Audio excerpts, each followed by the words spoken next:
call it, in the last game. And I got to give our players a lot of credit for that. Showed great competitive character and being able to come back in the game.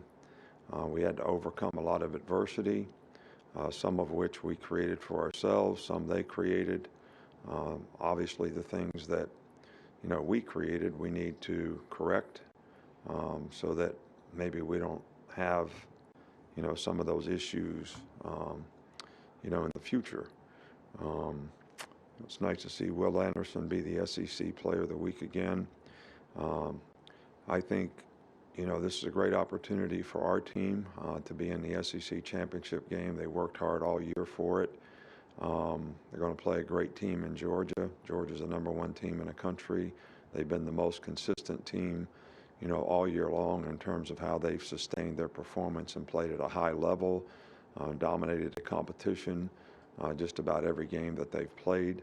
I think that's, a reflection of Kirby. He's done a great job. They have, a mature team that plays with a lot of competitive character, and um, they're the #1 defense in the country.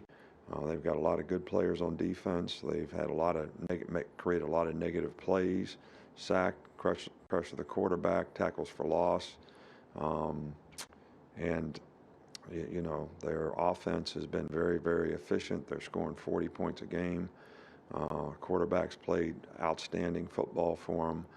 He's one of the leading pass efficiency guys, in the country. They're able to run the ball with great balance. They've got two great running backs that both contribute equally, and they got really good skill players outside. 19 is really a good tight end. Is actually the leading receiver on the team, and a very athletic guy who creates a lot of mismatch issues for you in the passing game. They're great. They're very good on special teams. This is a complete team, and it'll be a tremendous challenge for our players to, play well. That's obviously the goal, and we got to have the right mindset and good preparation, all week long to be able to do that. We'll start with Nick Kelly. You talked post-game some of the issues on the O-line. What are some of the things you feel are correctable up front in pass protection and run blocking? Well, I think we got to play more physical. I think we got to be more aggressive in terms of, how we come out of our hips, play with power, whatever it is. We got to try to dictate, when we're in the run game and get moving. We did a better job of that in the second half. Um, so, and we got to give our players, a good chance with some advantage runs when we do try to run the ball. So pass protection was an issue at times, but, we just got to do a better job of, staying square. Quarterback's got to do a good job in the pocket so that, the O-line knows where he's going to be. So there's a lot of things that, we need to work on when it comes to pressures. We got to have a good plan for how we block them, and there's a lot of things that I think we're capable of improving, and I have a lot of confidence that the players will go about it the right way to try to get that done this week. We'll go to Michael Casagrande. Yeah, what makes this Georgia defense unique in 2021 in a era of offense, era of college football dominated by offensive football? Well, I think they've been very good on defense for several years. They were very good on defense last year, too. They got a lot of the guys back that are experienced, in that regard. They play a good system. They have a good scheme. They're well coached, and they have really good players. And they play hard. I mean, they play with, a lot of toughness. They're fast reactors. They're very instinctive. So, they got a combination of a good scheme and really good, well coached, and a lot of good players who make a lot of plays by playing, sort of team defense. They don't mess up a lot. They do what they're supposed to do, and they're pretty confident in the way they do it. We will go to Aaron Suttles. Without knowing Brian Robinson's availability this week, have you ever been in a situation where you're down to one scholarship running back, and what sort of challenges does that create through the week in practice up until game time? Well, to answer your question, the first part is no. The second part is, we have to coach the players that we have, and we got to get them ready to play the game. There's nothing else we can do about that. Injuries are a part of the game. You don't ever like to see any player, not be able to compete, especially when they've had a great year all year long and probably want to play in this game because of that. But we, as a coach, you just have to coach the players and try to get the players ready that you have available to play in the game, and have confidence in them and try to do the things that they can do well to help the team. Next, we will go to Charlie Potter. Charlie, go ahead. Yeah, hey, Coach. When you guys were recruiting Will Anderson, what's maybe the biggest thing that stood out to you when you were evaluating him as a prospect?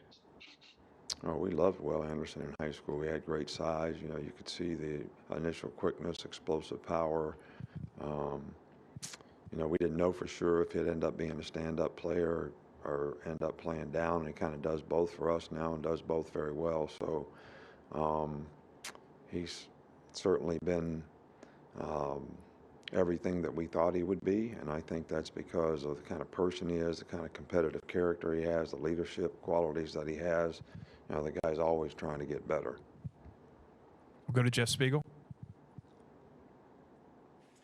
Yeah, Nick, you've had three SEC games in a row that were really close games. What does that say about how battle-tested your team is, and how important is that going into a game like this?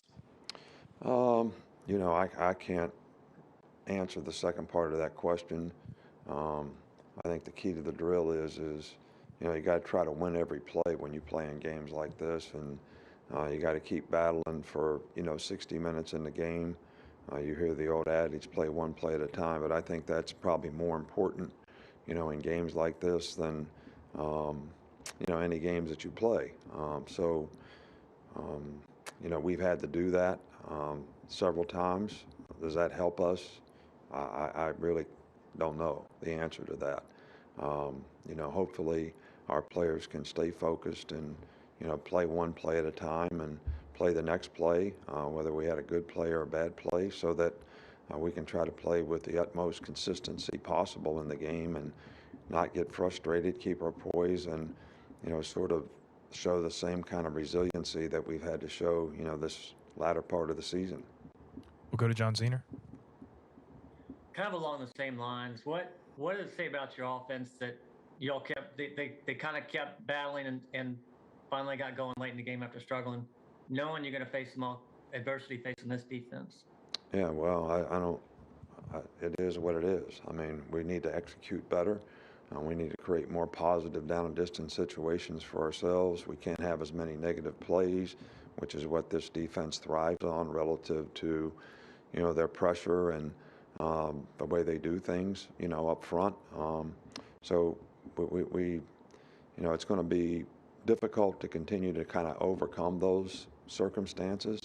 The best way to overcome them is not allow them to happen to start with, because you execute and the players are confident in, who they have to block, what they have to do, and knowing that the other team's got really good players, you're going to have to play the best you can all year, the best you have all year. Go to Stuart Mandel. Nick, another Will Anderson question. It's traditionally been very hard, if not impossible, for a defensive player to win the Heisman Trophy, because you just, you don't see them on the screen every play like you do a quarterback or running back. How would you describe to people the impact he has had for you guys, and how important he has been for you this season? Well, I think he's been one of the most productive players in college football, as a defensive player. He's done everything that we've asked him to do. He's a very consistent player. He's very disciplined in terms of doing his job, and does it with, tremendous effort and toughness. So I don't know that there's a lot of good football players out there on both sides of the ball, but he's done as much for our team as anybody ever has. And I don't know how that equates into recognition, or how you compare him to other positions, or how you compare him to other players in the country, because I don't get to see those guys all the time. But he's done as much for us as anybody could ever hope for. We're not going to be able to get to everybody today, but we're going to finish up with Mike Griffin. Coach Kirby said that he simplified some things on defense. Obviously, you guys had some success last year. What do you see as some of the differences in the back of the Georgia defense from a year ago?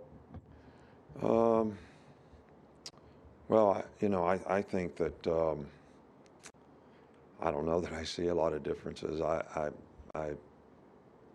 think they do a really good job up front. They do a really good job in the back end.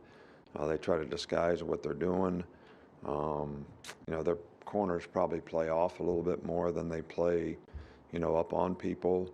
I don't know what their plan will be against us, but I think they're outstanding, and maybe they have simplified things, but they're still really aggressive and do a lot of very, very good things that have made them the best defense in the country. All right, thanks, Coach. Get to players here in just a moment.